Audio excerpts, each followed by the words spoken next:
With YouTube and Instagram, and of course TikTok, becoming more prominent than ever, the need to understand how to create exceptional video for your business has become more important today than ever before. And so to talk about this, I've brought Nick Niehaus to tell us how we can use video production to grow our property management business and in order to become more operational efficient. So thank you for joining the PMP Podcast. I'm RJ, your host.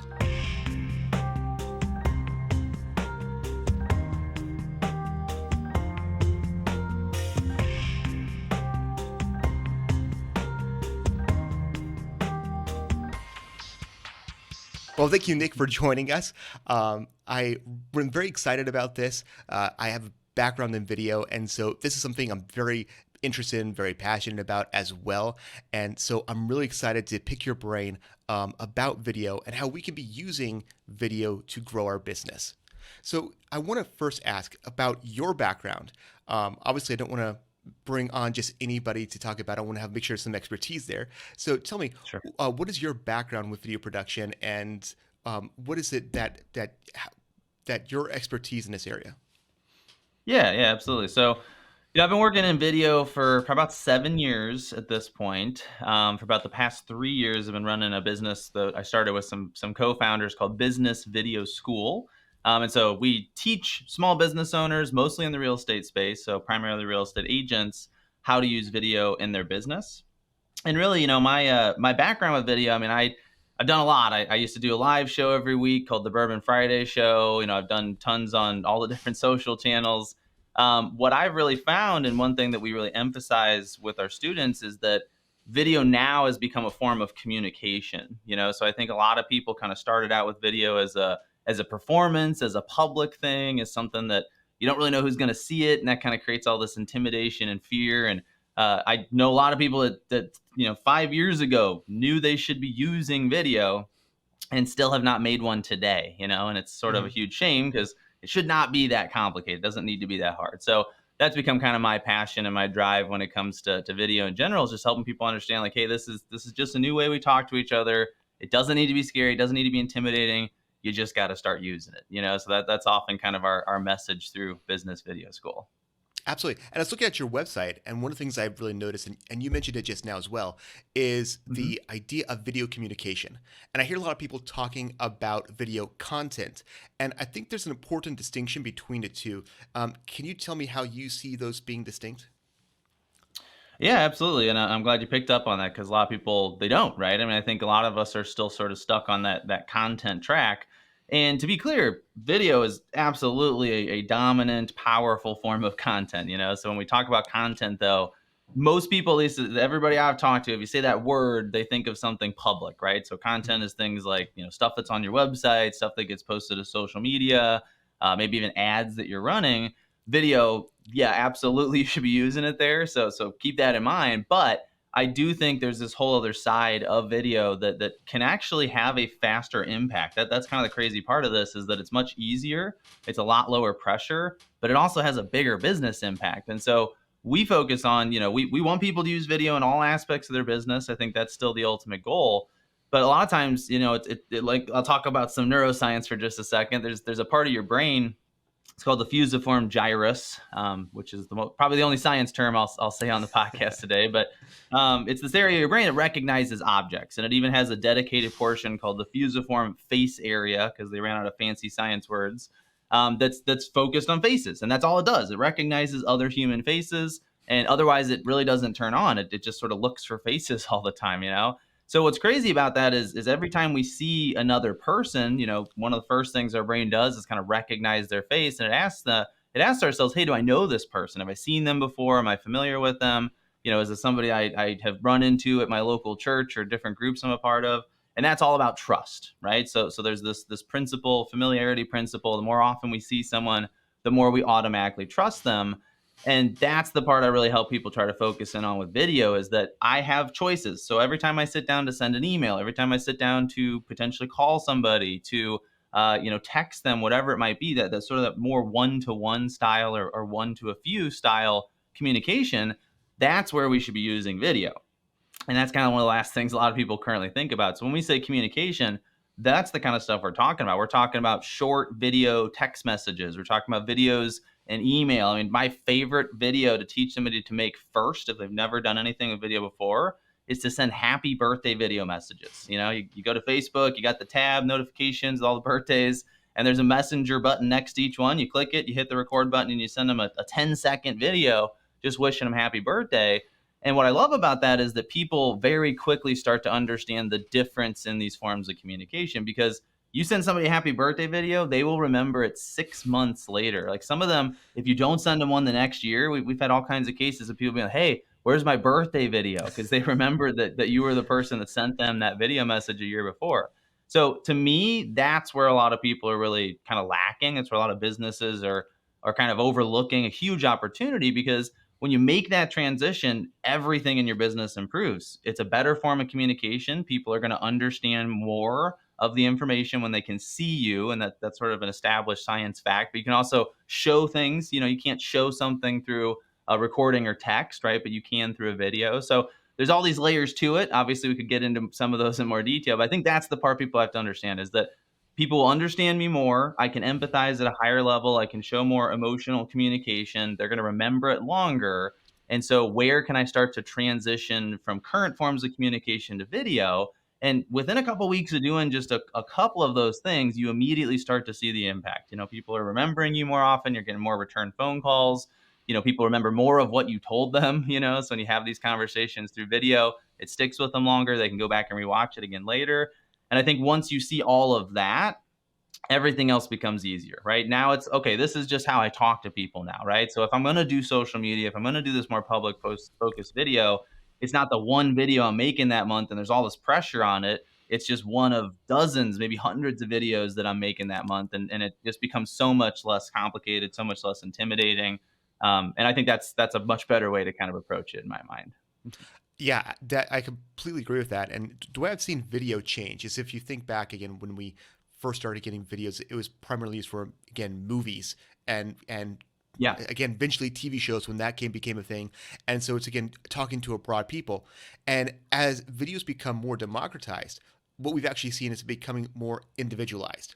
And so the fact that you can go and use a video to mention someone by name, as you said, happy birthday, or to just give them a very personalized message is so important.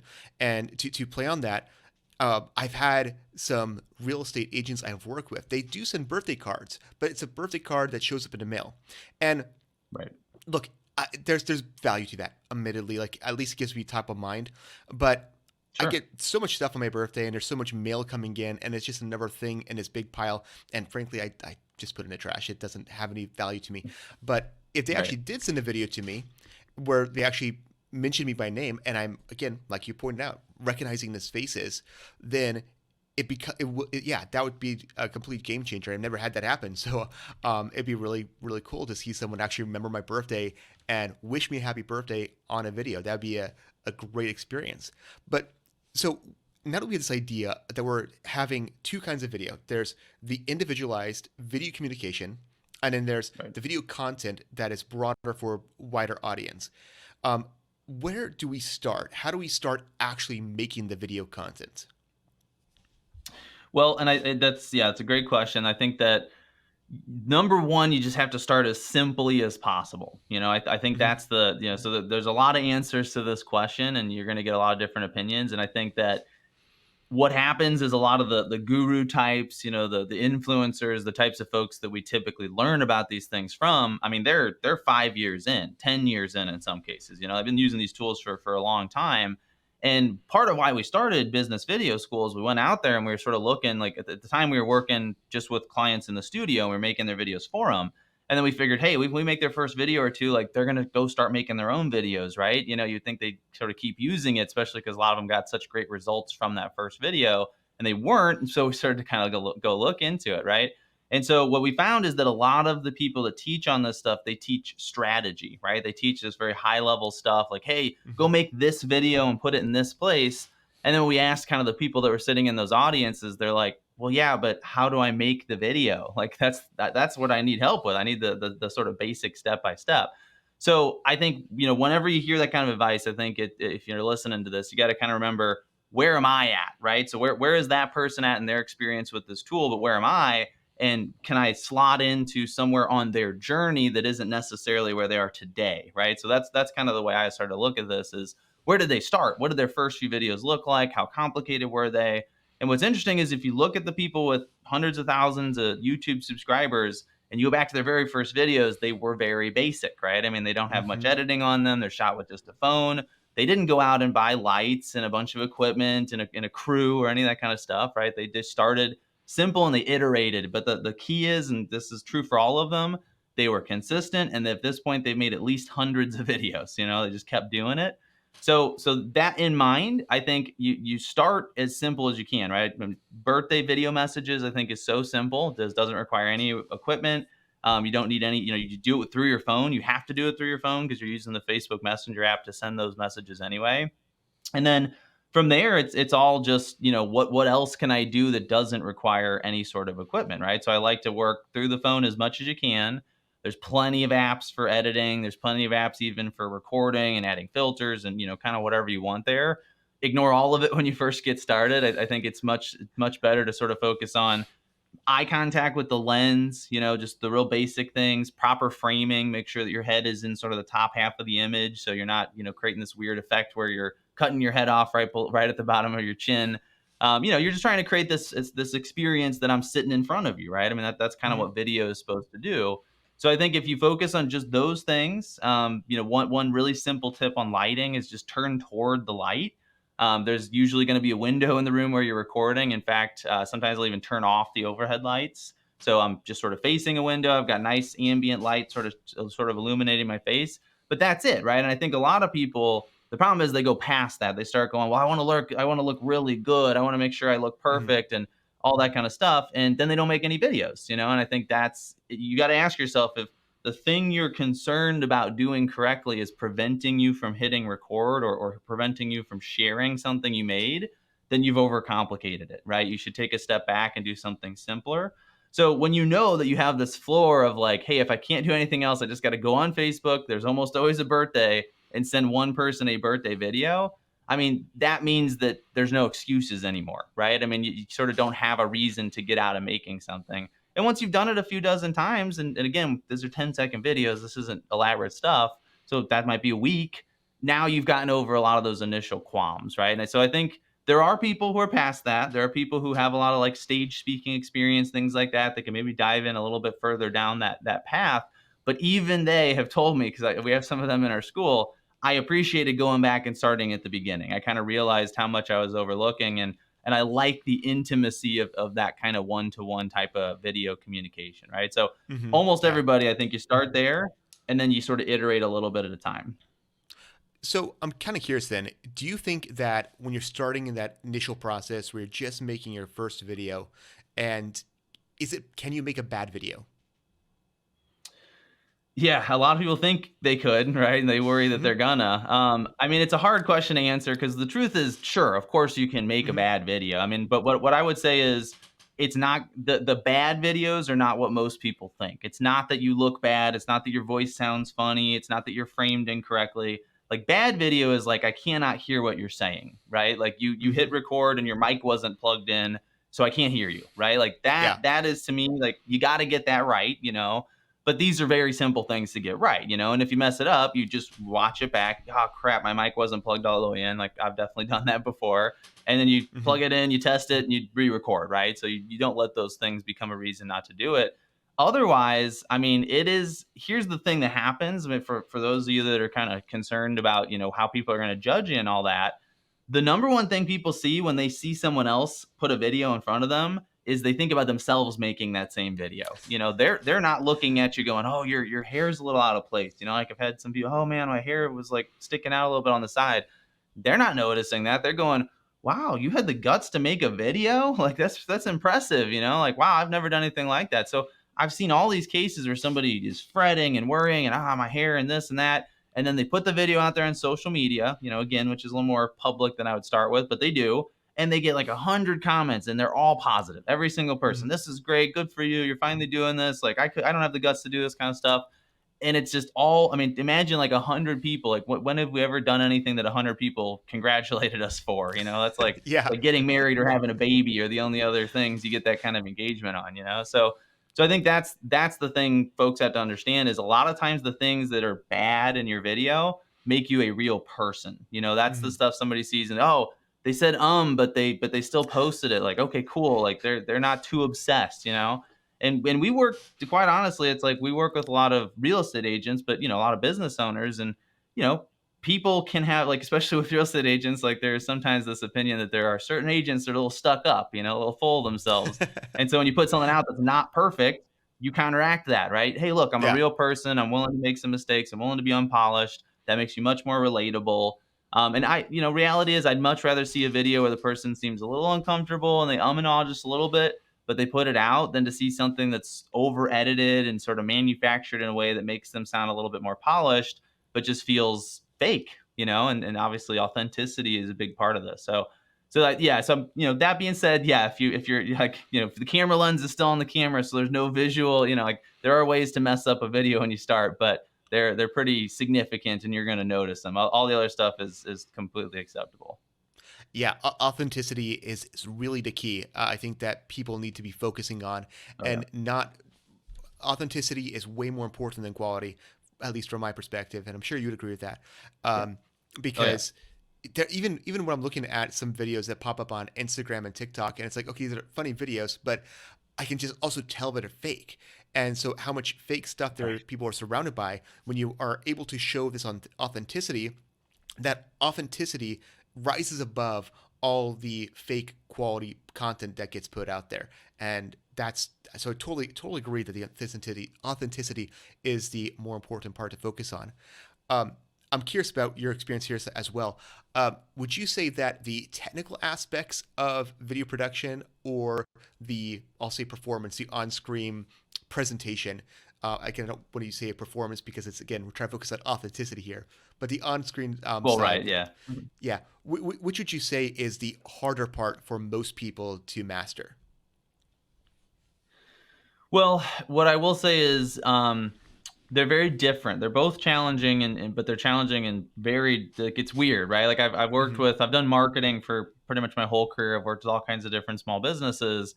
And I've trained people on a lot of things too. I used to kind of work in coaching and training for years. And so I've seen people trying to learn a lot of new things, and I've never seen anything like folks trying to learn to use video. I mean, it is quite remarkable, like, how much there is to kind of figure out and process through here. Now, when you get to the other side of it, I mean, it's an amazing skill set to have, not even a mastery of, but just even a basic understanding of, because it's such a powerful tool. But to answer that, they're very different, right? So if you're a younger person who has a lot of tech experience, like a millennial or younger, and you just sort of have grown up with tech, that part's probably not going to be that hard. And in fact, Hmm.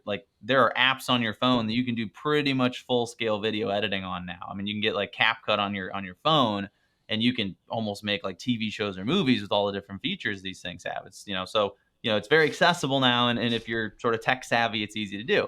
Now, the on-camera part, that tends to be harder for those individuals, right? Because they're sort of overthinking it. And then there's a category. I mean, you get under sort of 25. These people grew up using video as a form of communication, so to Yeah. them, it's piece of cake. Older folks, which we tend to work with folks kind of over the age of 50, because most real estate agents are. They're going to probably struggle with both, and it sort of depends on the person. So some of them, they've worked in a sort of public facing job in the past, and they feel a little bit more confident, delivering that presentation. But what I will say is, for people that have experience with public speaking, for instance, a lot of times they think they're going to come in and make a video and you're going to be fine. They're usually better. They're usually, like, experience does transfer, but it is a very distinctly different experience to talk to a crowd of people who are reacting to you and giving you energy and all that, versus you're standing in a room alone and you're talking into a piece of plastic and glass and metal. And so there is some intimidation still for them. So I think, if you are in that category where technology is sort of frustrating, or you have trouble kind of picking up new things, what I recommend for those folks is just keep your videos simple at first. Just don't do any editing, right? I mean, just simply shooting something and posting it to Facebook technologically is relatively easy to learn to do. And then just pay somebody to edit it. I mean, we're getting to a point where you can hire especially if you hire somebody who's based overseas. I mean, you can get videos edited for a few dollars a piece. I mean, $10 a Hmm. video on Fiverr and places like that. So if the technology is what holds somebody back, there are solutions. AI may give us a solution for the whole being on camera part, although I don't know how much people are going to like watching AI videos of us. So that may go away, but in my experience, again, back to that authenticity thing, and especially if you're just sending one-on-one video messages, you don't need an AI version of yourself for that. So I do think getting comfortable on camera, I think that's probably the core skill, right? So it's Hmm. kind of a long answer to the question. So, but I think that's the one that's most important. It's much harder to outsource. It's key to your ability to communicate with other people, is kind of learning how to be charismatic through that camera lens. And that's the one that there's probably the biggest learning curve for. I mean, you can sort of sit down and learn to edit videos over a couple days if you really want to cram it. Getting compelling on camera, learning to be somebody who people can't help but just watch the whole video because it's so engaging. That's a killer skill over the next 50 years. That's one of those things that's going to be a big differentiator, especially because of the pandemic, because people just got much more used to this idea of having to be separate physically and having to communicate virtually and digitally. And then there was a swing back, once we kind of came out of that period. I don't want to keep doing Zoom. God, that was so frustrating. Now we're coming back, right? Now people go, oh, maybe Zoom wasn't so bad. If I don't have to drive an hour across town to do a half-hour coffee meeting, I'm going to do Zoom. So I think we're starting to see again this growth in this area of like, hey, if you can be good on camera, that skill is going to differentiate you for sure. Yeah, I would definitely agree with that analysis. I mean, for me, the technology side has always been the really easy part, and then when I get in front of the camera, I mean, it took me a lot of practice. And actually, I want to give some tips from my experience doing this. And Yeah. if you have tips as well, I'd love to hear what you have. But when I first started doing this, well, first of all, I had a speech impediment where I could not pronounce words properly. Like I could not say father Hmm. properly, the th sound, until I was in college, and I had to really focus on it and really train myself to do this and a lot of other things. And what I actually ended up doing was started that I decided I wanted to take this weakness and turn it into a strength. And so I started doing voiceovers in order to just get a lot of exposure to speaking and in hearing myself speak and having that feedback where I could talk and then hear myself talking back and make those adjustments as I needed to be able to get past that and be able to speak better. And doing that same thing with video, where you record a bunch of video content. You don't have to post it, you don't have to share it, but if you're just starting off and this is the area that people are weak on, record a lot of video content and then watch it back, see what you like, see what you don't like, and then just try do it again and again and again. Um, Part of it is that when people hear their voices, it is not a very pleasant experience when people first start doing this. Right. And so it's a lot of Sure. just experience of saying, oh my gosh, do I actually look that way? Do I see that way? Even the whole point that we see ourselves when we look in a mirror, it's reversed from whatever Right. everybody else sees. And so now the camera looks different than what we're used to. So there's so much that goes on that is normal. Everyone else looks at it and says, oh no, it's great, it's perfectly fine, but it just seems so wrong to us. And so being able to go and just do those again and again, that repetition to get past that, that's something I've personally used and found effective. Are there any other strategies that you teach your students?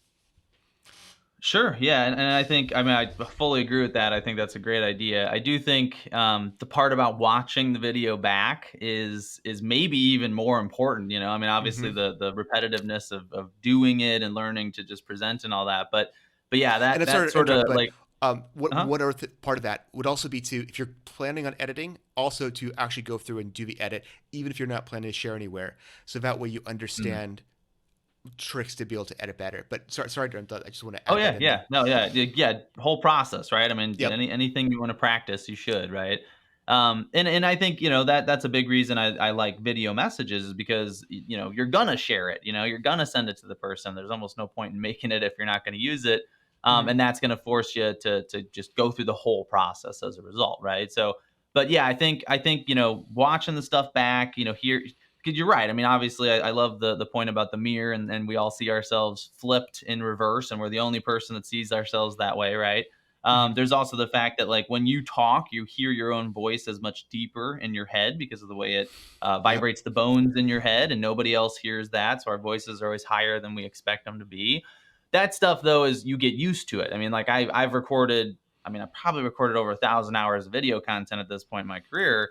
And if you go back and I listen to a lot of this stuff, like I still don't really like listening to myself. It's not like I'm like, oh, I can't wait to go watch an hour long training I recorded.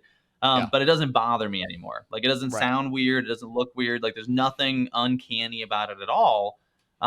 Which is, that's just where you got to get. You just got to get to this point where it's like, look, if this is a form of communication, it's not for some people and not for other people. It's like we're all going to use it to one degree or another. That's again one of those things. The sooner, we're in a race in my mind here. That was weird. My phone just started making noises. But we're kind of in a race at this point. It's like we're in a situation where the people who get good at these things fastest are going to win much more business than everybody else. I mean, you're already seeing it, right? I mean, some of these Hmm. people that got up and started experimenting on YouTube 5 years ago are pulling transactions left and right every single day from these channels now, and so that's the point, right? Is like yes, there's the skills, but there's the comfort, right? And the comfort a lot of times comes from acceptance. It comes from this idea of like, all right, if you could take the same video and just rewatch it 100 times, and you're going to start to get sort of used to hearing your voice and seeing yourself. So that's a big one. I think one of the things that when you're getting started that really helps a lot is to understand. We're talking about this as communication. That's obviously important, but to understand who you're trying to attract. I think that there's some aspects of marketing here. Video is so much more intimate. It is so much more public. It's so much Hmm. more meaningful and impactful that you do need to be a little careful. You do need to think about who is this video for, And so I think another big thing when you're starting is, I'll sit down with a lot of our clients and say, look, do you have a customer avatar? Have you defined the kind of person that you're trying to attract with your content? And that can be on the easy end. It can be based on people you already work with. If you just want to find more people like them. On the complicated end, you can sort of build it from scratch and sort of create this ideal person that you'd like to start working with, but you don't currently have access to. If you do that, which is hard work, I mean, that's not something a lot of folks have already done, but that then gives you topics to talk about, because that's another area that a lot of people struggle with a lot is what should I make my videos about? And then they tend to go copy their competitors. So they go, I don't know what to make my videos about. Okay, that guy made a video. That seems like a good video. I'm going to go make my own version of that. Nothing necessarily wrong with that unless you attract the wrong people with it, right? So Hmm. you got to think about who am I trying to attract?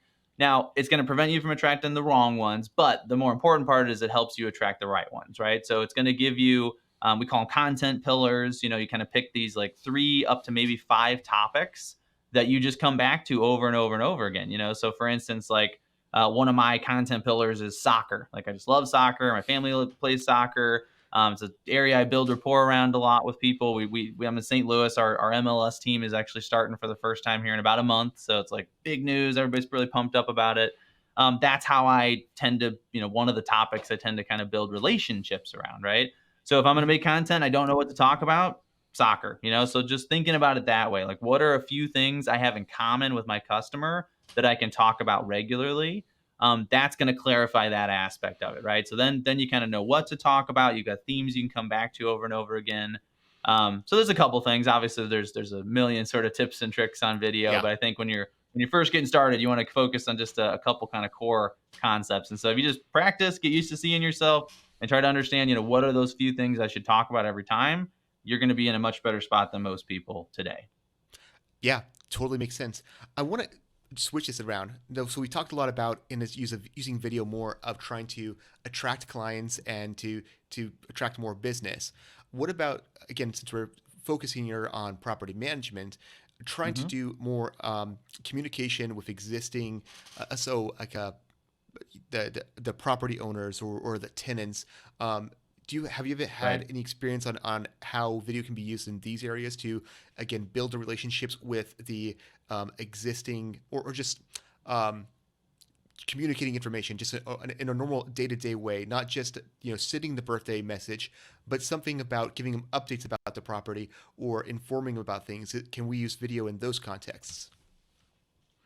Yeah, absolutely. And I think that I think customer service is an area where video probably has the biggest impact. I mean, it's an incredible marketing tool, but in terms of feeling like you have an actual relationship with the company you're doing business with, and there are different attitudes in property management, right? I mean, there's Mhm. some sort of landlords and folks that are managing these properties that don't want the tenants to feel like they know them very well, right? So I get that, Mhm. but you're there's just so much you can do here, and in a lot of ways too. It's like, look, one of the biggest benefits of this would be, just as an example, is like, look, if I start communicating with my tenants through video and they can see that I'm kind of willing to communicate this way, they're going to be a lot more likely to want to communicate that way. And whenever there's a problem, if you get a video of it from them, that's going to be a lot easier to understand than even just pictures. So that's kind of very one, hey, the toilet's not working. All right, send me a video, and then I can almost diagnose the problem from here, know how urgent it is, all those kinds of things, right? So I think, from that standpoint, getting the clients, the tenants to start to understand, hey, it's a good thing to communicate back to me with video is a huge part of it. And then I also just think, there's a lot, like, we forget in business that people work with people. They don't work with Mhm. companies, right? In fact, like, the reason that companies have things like slogans and logos and mascots and all that kind of stuff, it's like they want to be humanized, right? Like when we see insurance commercials, they're always like people, and they're funny sketches mostly, right? And it's like you're trying to, like, kind of get, it's almost like they have all these comedians that they have out there sort of building these relationships with you, because who gives a crap about insurance, right? Like, we don't care. We're not, like, we don't think about our relationship with our insurance company. So they create kind of these surrogates, right? To try to get us to feel a sense of connection with them. We can do that ourselves, though. So I think whenever we have people in the business that can communicate through video, put a face to a name. Here's a big one: show empathy. I mean, this gets overlooked in business so much, right? But this idea of just sort of like, hey, yeah, if you had a problem, you send me the message and we'll take care of it. Well, a 10-second video message just saying, hey, I'm really sorry you're dealing with that. Yeah, we're definitely going to get that fixed for you. We're going to come through and take care of it. I mean, that's night and day different, right? I mean, one is a faceless company that you probably just assume is going to ignore you. The other is like, wow, somebody took the time to send me a video message, and now I've got this person, and I've seen them, and I know their name, and they told me they're going to follow up in a few days. And if the rest of the process from there doesn't change at all, the one that sent the 10-second video message, that's just a much better experience, right? They feel like you're much more on Mhm. top of Mhm. things. They feel like you care.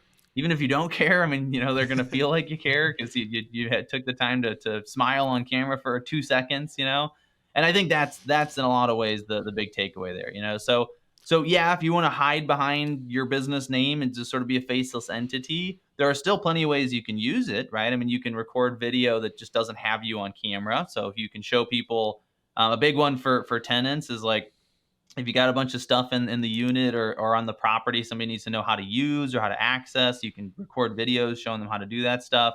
I'll tell you right now, written instructions versus a video of a person just doing the things, 10 times easier to understand the video, right? I Oh mean, yeah. they're going to watch Oh it yeah. once and go, oh, yeah, I just key in that code there and I open this door and I flip this lever and I'm good, right? You print that out on a one sheeter, people are going to mess it up. So there's ways to do it from that sense too. But I think the empathy part, I think that's a big, big part of this. And I think you got to remember, like, the economy right now, like, obviously kind of a shortage of this stuff, so it's not hard to necessarily find tenants. But if you were ever in an environment where it was a little trickier, like, don't you want to be the company that people are like, yeah, I loved living there. I mean, I had this connection with this person. They can even share some of the videos with a friend. Look, I had this problem. They sent me this 10-second video saying they're going to take care of it. That's the stuff people talk about, right? That's the kind of stuff that increases word of mouth, that increases referrals. So even though you're focusing on it as a customer service thing, he'll have a business growth impact as well. Absolutely. Yeah, and the whole idea about people like doing business with people. We did it at a company I used to work for. We had more Google reviews than all the other property management company. Sorry, rephrase it again. More five-star Google reviews than all other property management companies combined had Google reviews. Period. Wow. So it was a lot. Yeah. And we looked at the those cloud charts. I forgot where they basically the word clouds. That's what I'm thinking of. Where they'll show the size of words based off of how often it shows up in all of these reviews. And when Right. you look at all the negative reviews, you would see the company name a bunch of times. If you Hmm. look at all the positive reviews, the big bubbles were people's names or, yeah, positive reviews have people's Oh, names. And the idea is so clear that when people are happy, it's because they had a person that they're working with. It was an individual, right. and they could see this very visually with this cloud bubble. And to what you're saying, using the video in these ways, I think really helps to sell that to make it actually a person that people are dealing with. So, what are Mhm. some actual tools that people can use, like maybe some online services or apps? What are some actual tools that people can use to actually start doing this communication? Yeah. Well, so there's a lot of options out there. I'm just going to list some names for you. So you got Hmm. personally, I use a tool called Vidyard, Vidyard. It's one of the sort of simpler video messaging tools. You can insert video into both text and email with it. There are some that I'm actually kind of like right in the period of kind of exploring, experimenting with a little bit. So one is called Dubb. Another is called Loom, Loom.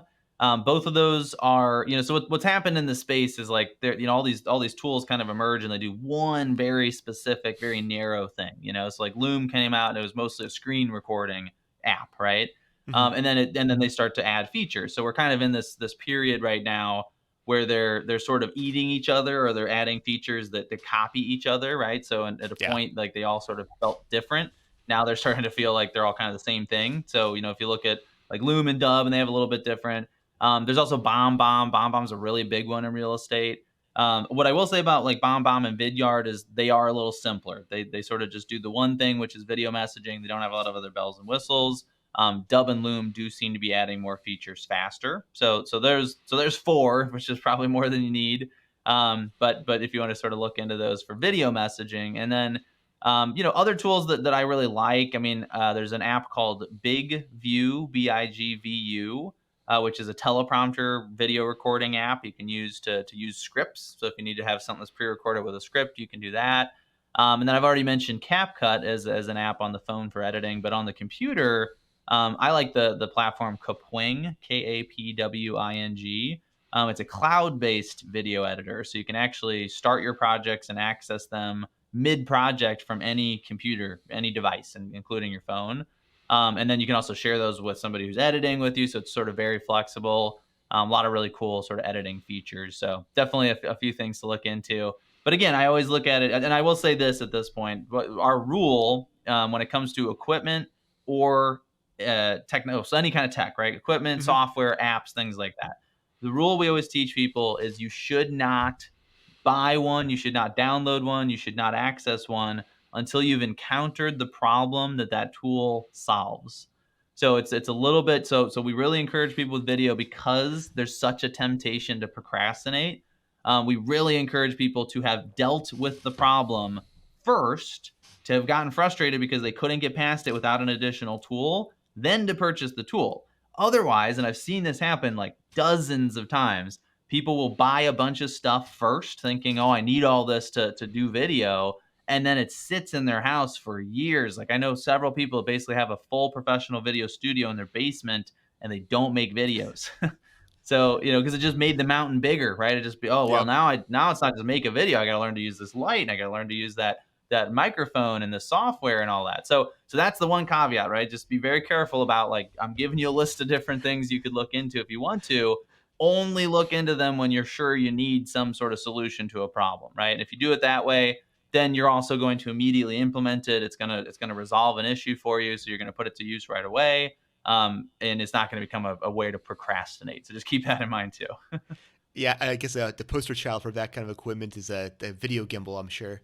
Um, Oh yeah, no, I know. uh, Nobody asks so, about gimbals anymore. I used to get questions on gimbals all the time, and now because the phones, like the stability is basically built into the phones now. Like I haven't had a oh, question they've on a gotten so gimbal good. at least. They, yeah, they've gotten so good. And even some of the mirrorless cameras with Yeah, the stabilization they have up in the body, it's amazing on how good that stuff is getting. And I think people started using gimbals, and again, there's some uses for them that are nice, but the balancing and the headaches involved with them are just there's so much that I think a lot of people are just kind of tired of right. them. Yeah, at least I am. I Oh can yeah, speak for myself here.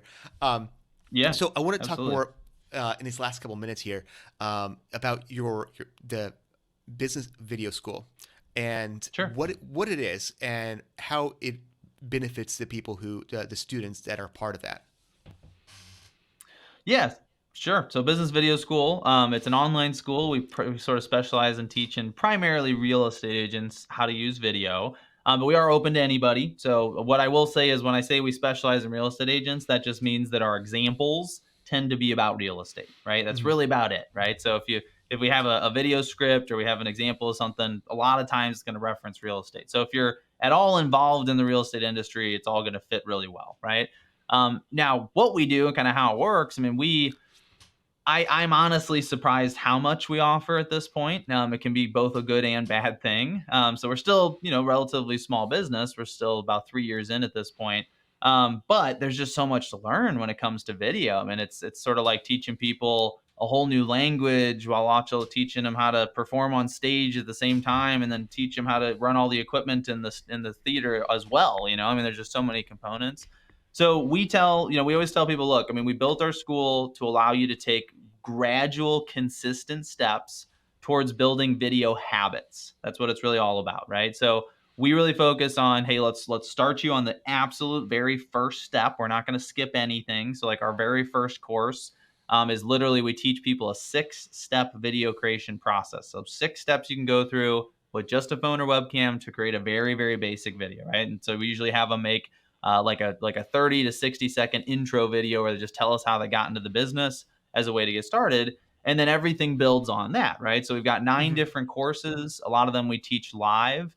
Some of them are just pre-recorded, and they're all recorded, so our students can access them at any time. We have weekly Q&A sessions. If they run into any problems, they can come in and ask us. We have challenges. So the challenge is a lot of fun. We actually sort of split up into teams and see which team can have the highest completion rate for the challenge. So it's a different themed video, and we sort of have a contest to see who gets the most participants to make their video during that time. So those are great because for people that are having trouble kind of getting off the fence, a lot of times they'll say, hey, look, I joined the school and I took some classes and I still didn't make a video, and then I did a challenge and I finally made a video because I had my peers, all that peer pressure to get it done. So those are a lot of fun. And then we have video recipes, which is a script plus an example of us making that scripted video plus step-by-step instructions, the social media posts pre-written for them, assets they could use when they make the video. So it's pretty much everything you need, except you need to just get on camera and read the script back into it, right? So that's kind of an overview, right? Sort of all these different bells and whistles. There's other things we do too. But what I try to really emphasize to folks is we had a lot of different things we could have done with the school. So we have all these different courses, all this different stuff. We could just sell it individually. Hey, $500 for this course, $1,000 for the next one, so on and so forth. What we decided to do is we actually made it a membership. So it's $97 a month or $970 for a full year, and you get access to everything during that time. And so we always tell people, do not come in and try to take it all at once. Do not try to move as fast as you can through this. In fact, if you want to come in for a few months, take the first course, do a challenge or two, take a few video recipes, and then leave for a few months to practice, like that's fine. We're okay with that Hmm. because this is a long-term learning curve. I mean, I've been doing video, like I said, for probably almost 7 years now, and I'm still learning stuff all the time. Technology is changing constantly. I mean, this stuff just especially now with the AI aspect of video sort of emerging too. And so I think that's what's important to understand is take your time. So even if you go with us or you go to YouTube and you're learning on your own, give yourself lots of leeway, give yourself lots of grace. Assume this is going to take you years to get really good at. And if you do it that way, you're going to get there, right? And I think it's the folks that go, it's a little crazy to say I've been waiting 4 or 5 years to start doing something and then expect to get good at it in 6 weeks. You know what I mean? Yeah. But Oh yeah. unfortunately, I do think sometimes we fall into that trap. I'm gonna just go in and get really good really fast. Just take it one step at a time. You do it that way, you're going to get results faster than you probably really realistically expected to. And it's consistency. I think that's the most important thing. Marketing and almost anything we do in business. Show up every day, do it consistently. Don't worry about perfection. Just worry about getting it done every single time, and you're going to get there a lot faster, I think. Awesome. Yeah, that sounds really good. I think the idea of having a structured class where you can actually get feedback on the content you're making, have it built up where it's not just a case of going onto YouTube and trying to like figure out how to do things based off of that. And of course, being up to date on what new is coming down in technology wise and apps and features. Right. There's so much. Again, like you mentioned AI a couple of times, and it's really crazy on how much that is exploding in the past couple of months. So yeah, it sounds like it's a really good school. And how can people find that? Yeah, I mean, so easiest way to find us is just look us up online. Our website is bizvideoschool.com. So bizvideoschool.com. You can also just Google us. We'll pop up and you can read all our 5-star reviews that we have on there. But that's probably the easiest place to find us. Lots of information on the website. And then, we're on all the major social channels too. So like if you want to check out, like we literally have, dozens of hours of free training on YouTube. There's a bunch of free guides on our website. So if you want to get started, without spending any money, there's definitely some great options out there. Awesome. And then I will say one other thing too, which is, Yeah. if you want to connect with me personally, I'm happy to accept that as well. So, look me up on LinkedIn or Facebook are probably the two best places to get in touch. And it's Nick Niehaus, which is Niehaus, if you want to find me on there. Awesome. Well, thank you so much thank you so much, Nick, for your time. I really appreciate it. I feel like we've only touched the tip of the iceberg on video. I'm sure there's so much more that we could go into, but I think it's a great place for people to start. And again, I just really appreciate you taking the time to share your insights on this topic. Absolutely. Thanks for having me on. It was a lot of fun. And to all my listeners and viewers, I want to thank you for joining us on this episode of the PMP Podcast. Be sure to follow us on YouTube, on Instagram, on Facebook, on all the various places we have. Of course, also on Spotify, Apple, everywhere. We're going to be on all these places. And I want to thank you again for just being part of this as this podcast. So thank you so much. We'll see you again in the next episode.